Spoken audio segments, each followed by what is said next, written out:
Wasalna għal programm ieħor mill-Ladba l-barra. Illum se nkunu qed nimxu fl-inħawi taż-Żurrieq. Se nibdew minn Wied Moqbol, magħruf ukoll bħala il-Wied tal-Brandina u nibqgħu sejrin kważi sa Wied iż-Żurrieq. Matul it-triq ħanaddu minn widien differenti uħud minnhom osra u fondi illi jsebħu dawn l-irdumijiet.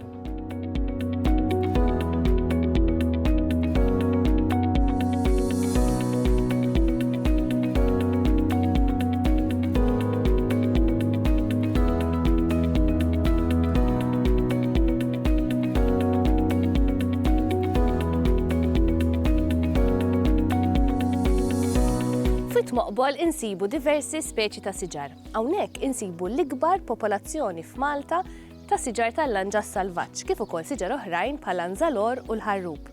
Insibu wkoll diversi speċi ta' pjanti li huma indiġeni bħal widnet il-baħar u anki speċi oħrajn endemiċi bħala. Dawk il-pjanti li jgħixu f'dan il-wied huma speċjalizzati biex jgħixu ġo xquq bi ftit ħamrija u jissejħu kremnofiti. U fil-verità huma bosta dawk li huma adattati għal dat tip ta' ambjent. Hawnhekk viċin dan il-wied insibu barriera tal-qawwi illi sfortunatament qed tagħmel daqsxejn ħsara għal dan il-wied u anki saħansitra faqet il-kosta ta' dal-wied.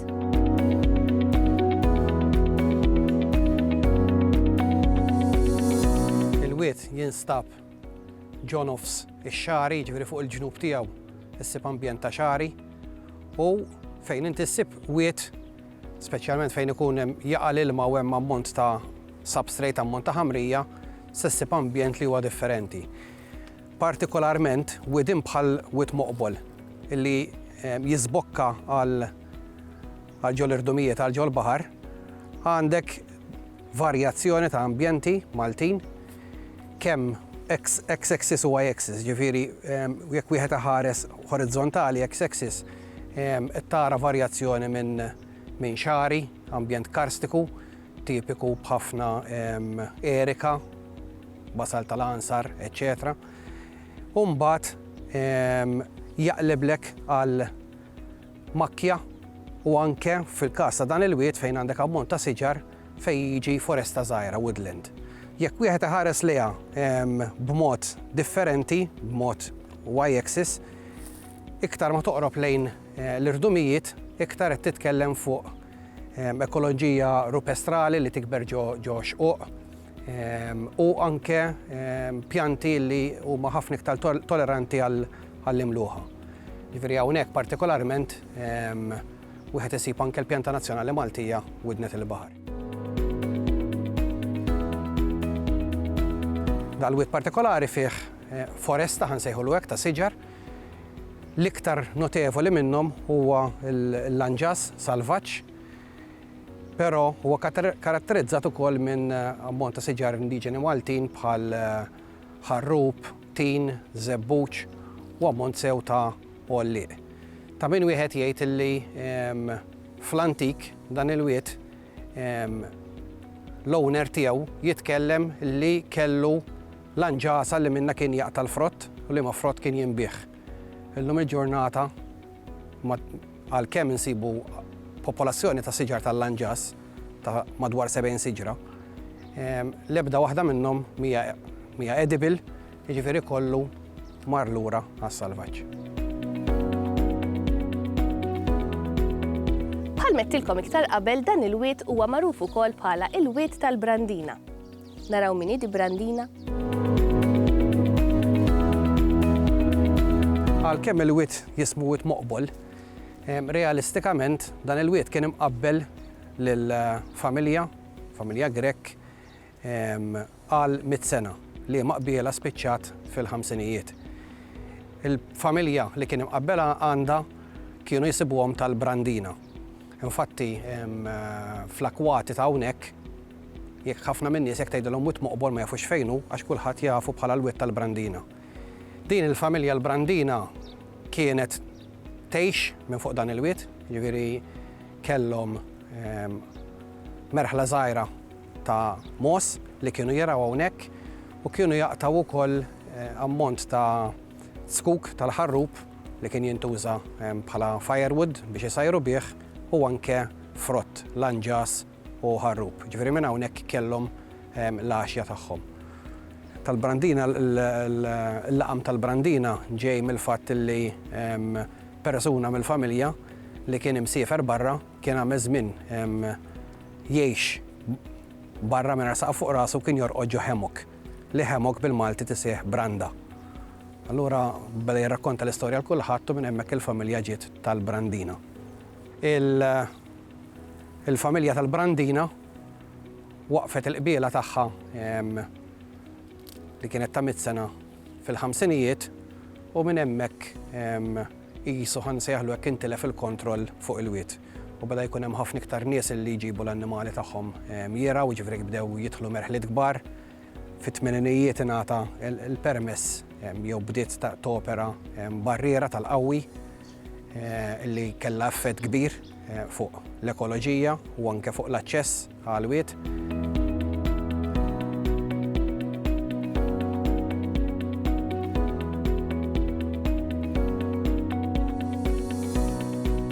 Għajduli intom x'naqra ġmiel ta' veduta hawn warajja. Għandek il-baħar, l-irdumijiet, il-blad, bellezza u vera sabiħa. Hawnhekk ninsabu issa wied digu. Wied li huwa qasiru font u moni b'diversi speċi ta' pjanti rupestrali.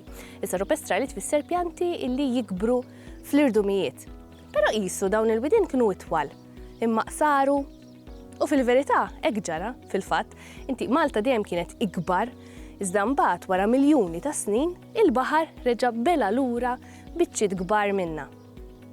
Issa wara li noqgħod ingawdi oħra din il-veduta ta' warajja, ħanaqbdu tela ħafifa u mmorru lejn wied ieħor illi isu ma tantx jidher forsi mhux ħafna jafu bih. Jissejjaħ wied il-ħallelin.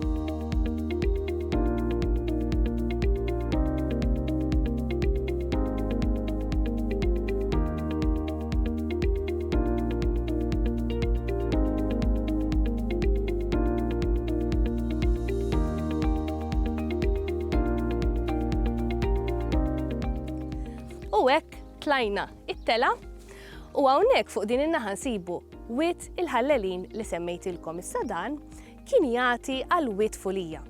U wied fulija xi darba kien wied font, iżda eventwalment kien spiċċa miżbla u kien dam mirdum għal 42 sena sħaħ.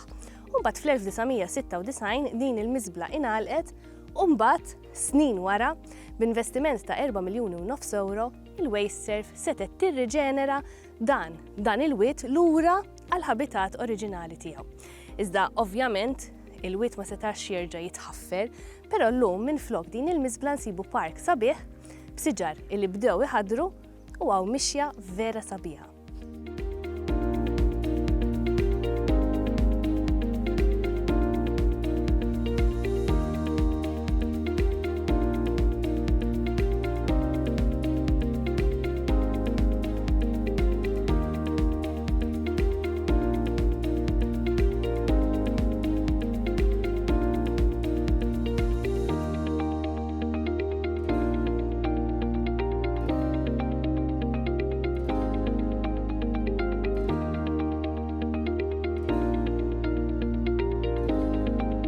L-irdumijiet ta' Malta jiffurmaw parti kbira mill-kosta Maltija u Awċija. Tista' tgħid mix-xlokk ta' Malta sa Tramuntana huma kollu irdumijiet pjuttost għoljin.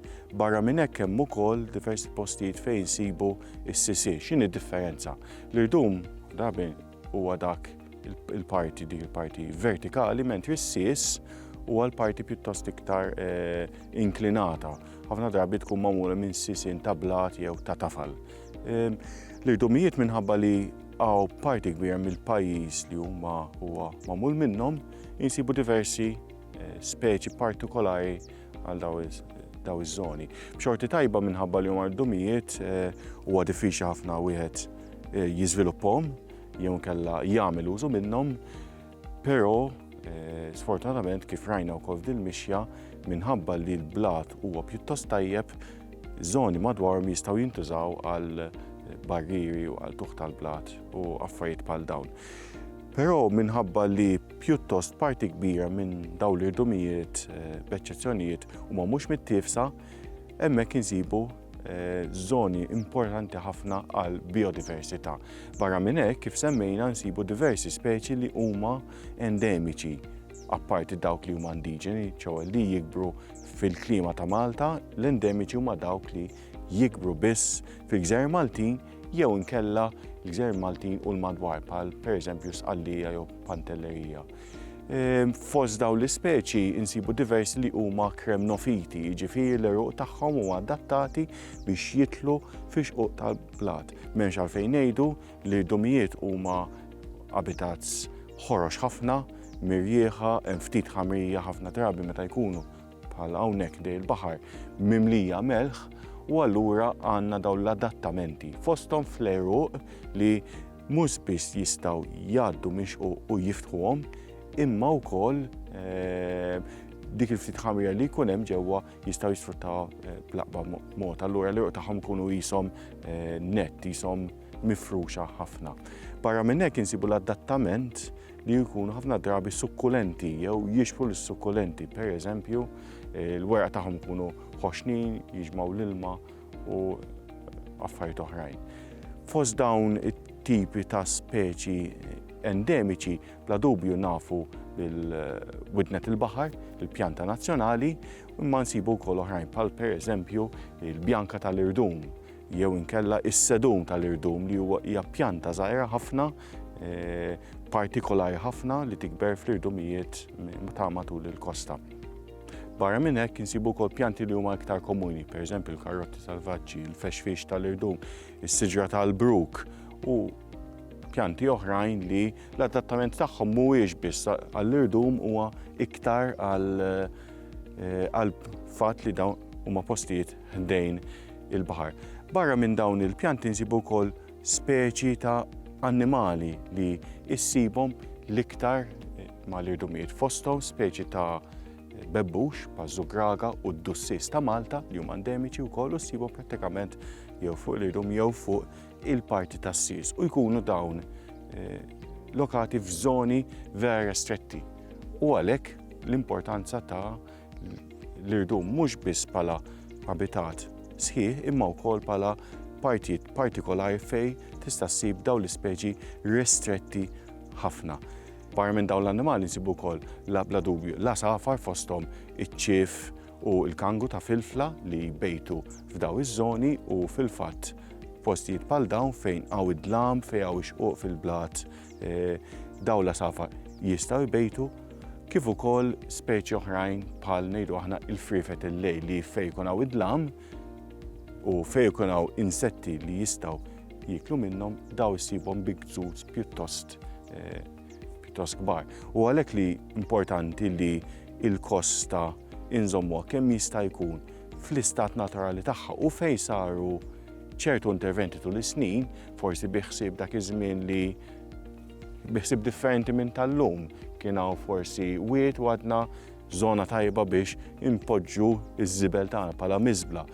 U għalhekk importanti ż-żoni bħal dawn ikunu kemm jista' jkun riabilitati biex ikunu jixbħu iktar milli l-ambjent oriġinali għax huwa diffiċli ħafna li treġġaw lura għall-ambjent oriġinali ikun jixbaħ bejn wieħed u ieħor ambjent naturali li fih il-flora u fauna salvaġġa tkun tista' tidħol terġa' u issebbaħ il-madwar u fl-aħħar mill-aħħar aħna wkoll niġu ngawdu mingħajr ma nagħmlu l-ebda ħsara.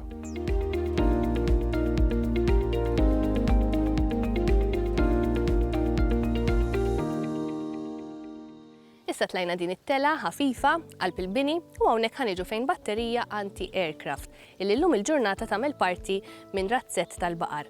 Il-kanuni ta' din il-batterija kienu jintużaw bħala difiża tal-kosta fiż-żona tal-mitjar ta' Ħalfar.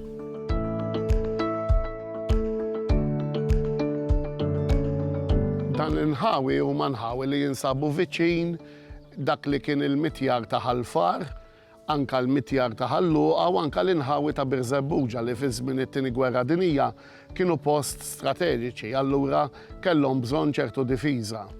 Dan it-tip ta' batteriji kienu jsiru biex jiddefendu postijiet bħal dawk li bl-Ingliż ngħidulhom anti-aircraft, speċjalment fuq postijiet floli bħal dak kienu stupendi daw biex jiddefendu postijiet bħal f'dan il-każ il-mitjar ta' Ħalfar mill-attakki mill-ajru mill-ajruplani li kienu jattakkaw il dan il-post. Allura daw it-tip ta' fortizzi żgħar kienu saru ħafna minnhom f'postijiet bħal daw biex kif qed ngħidu jiddefendu postijiet strateġiċi fit-tieni gwerra dinjija. Minn hawnhekk il-wixja se toħodna lejn wied il-Bassasa.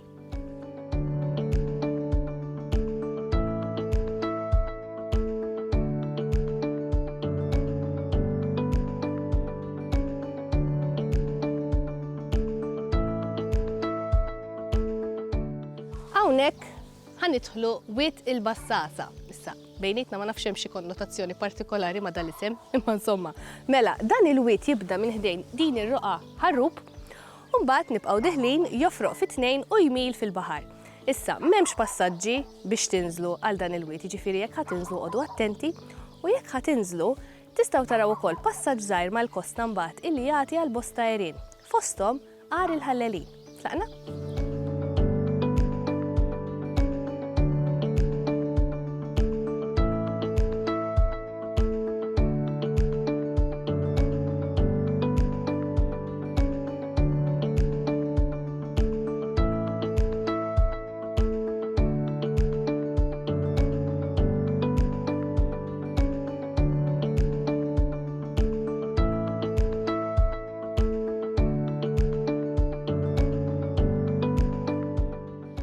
Wara din it-tela, issa imista nitilgħu tela oħra l-hemmhekk illi ser twassalna lejn it-torri tal-Wardija.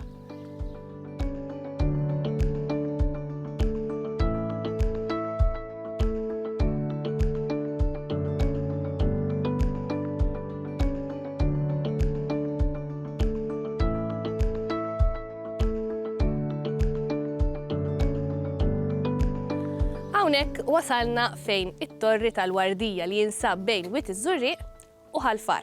U dan huwa wieħed mit-13 il-torri illi bena il-Gran Mastru Deredin mal-kosta ta' Malta.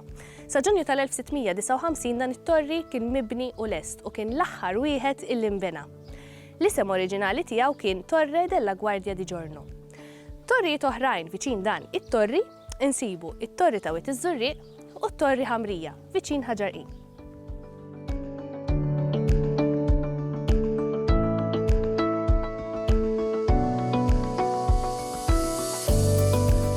L-aħħar torri li nbena mill-torrijiet li nbnew fi żmien il-Gran Mastru Deredin huwa dan it-torri tal-Wardija. Hawnhekk ninsabu l-barra mir-raħal taż-Żurrieq u din il-parti għolja tal-irdum hija msejħa l-Wardija. Il-kelma Wardija kienet tintuża l-postijiet floli li minn fuqhom seta' tissir l-assa.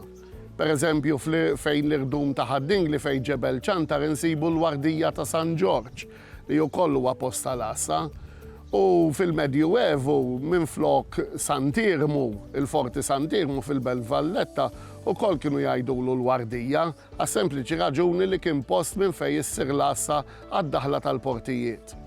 Dan it-torri huwa l-aħħar wieħed kif għattilkom li nbena mis-sensiela ta' torrijiet li nbnew fi żmien il-Gran Mastru Deredin u għalkemm huwa l-iżgħar wieħed li nbena fuq u xorta kellu żewġ kanuni biex jiddefendu din l-akwata u anka kellu żewġ mortars jgħidulhom dawk li kienu jisom kanuni żgħar li jistgħu jisparaw bihom jiddefendu. Dan it-torri fil-katina tat-torrijiet kien jagħmel kuntatt mat-torri ta' Ħamrija dak li nsibu ħdej Ħaġarqin u t-torri Xutu li nsibu f'wied iż-Żurrieq.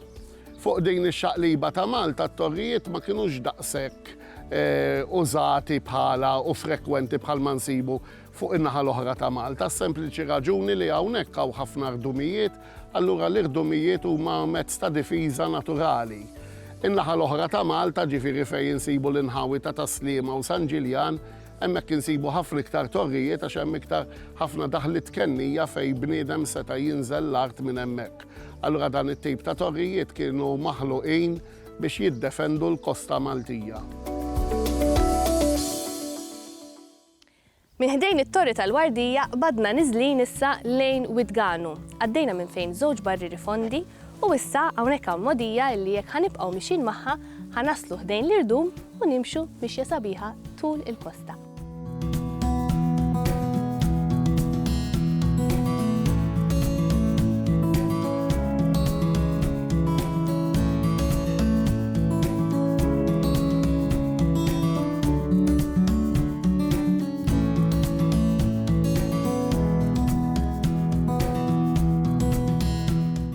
Hawnhekk jekk tibża mill-loli jkollok problema serja, però mbagħad il-veduta tanti spettakolari illi xorta waħda trid tiġi. Jekk nibqgħu mixjin ma' dan il-passaġġ tul il-kosta, nistgħu naslu saħansitra sa Wied Babu.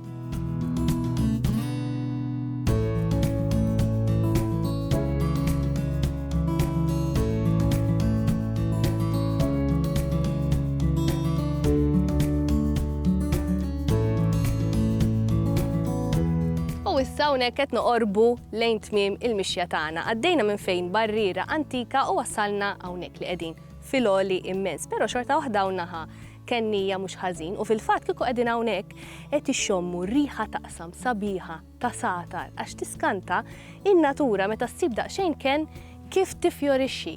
Fil-fatt hawn ħafna satar hawn speċi ta' erika, tal-pjanta erika, hawn ukoll is-siġra tal-qoton, vera hawn sabiħu hawn seren. Barra minn hekk, warajja tistgħu taraw ukoll ar li huwa msejjaħ l-ar tal-Barbaġan u naraw ukoll il-Munqar. U apparti minn hekk hawn veduta spettakolari ta' Wied iż-Żurriq u l-Ħnejja, jew inkella kif nafuha wkoll il-Blue Grotto. U issa wasalna fit-tmiem ta' dan il-programm. Il-fatt kurjuż tal-lum illi jekk timxi 1.5 kilometru tkun imxejt mal-2000 pass. U b'dak il-ħsieb inħallikom nixtieqilkom il-kumplament ta' wara nofsinhar it-tajjeb u niltaqgħu il-ġimgħa d-dieħla. Bye!